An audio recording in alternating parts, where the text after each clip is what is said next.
আইছে দেখতে যে কি হচ্ছে তাই দেখি। এই জনগণের কি রাস্তা বেরোনোর অধিকার নাই? ইনোসেন্ট জায়গা থেকে জনগণ রাস্তা বেরোতে পারবে না, তারা দেখতে পারবে না দেশে কি হতেছে। দেখতে আসলে তাকে এইভাবে ধরা হবে, এইভাবে তাকে উপর অত্যাচার করা হবে, এইভাবে নির্যাতন চালানো হবে তাকে উপরে। কেন? কিসের জন্য? কিসের জন্য? জবাব চাই, জবাব চাই, জবাব আমার চাই, আমার জবাব দিতে হবে। আমার বাবারে কিসের ভিত্তিতে তারা ধরে নিয়ে গেছে? কেন ধরে নিয়ে গেছে? এর বিচার আমি চাই, এর জবাব আমি চাই, এর জবাব না দিলে এই জায়গা আত্মরতি হবে। গাড়ির সামনে দাঁড়ায় থাকবে, গাড়ির সামনে দাঁড়ায় থাকবে।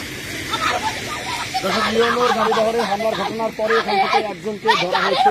এর জন্য কিন্তু তার মেয়ে এসে গাড়ি ঠিক মূল সড়কের উপরে দাঁড়িয়ে তিনি কিন্তু কথা বলছেন। এখানে ইউনোর যে গাড়ি বহরে হামলার ঘটনা ঘটেছে সেই হামলার ঘটনা ঘটার পরে কিন্তু এখান থেকে একজনকে ধরা হয়েছে। কেন ধরলো আমার বাবারে?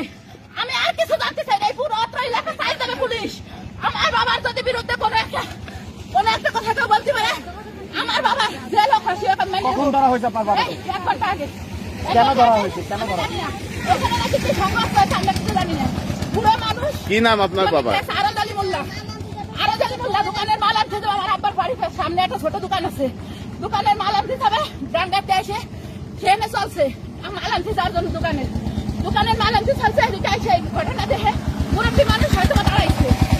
কি হচ্ছে দেখি, তারা লাঠি চার্জ করে তারা এমন ভাবে মারছে তার দিকে তাকানো যায় না, তার দিকে তাকানো যায় না।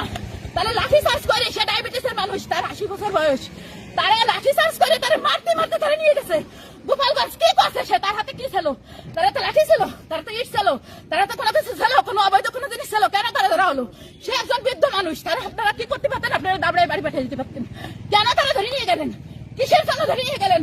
এর জবাব দিতে হবে। আমি এর জবাব চাই। এই জবাব দিতে না পারি, আমি রাস্তার উপরে দাঁড়াইছি, আমার লাশ এইখান থেকে গোপালগঞ্জ গোপালগঞ্জে ইউনো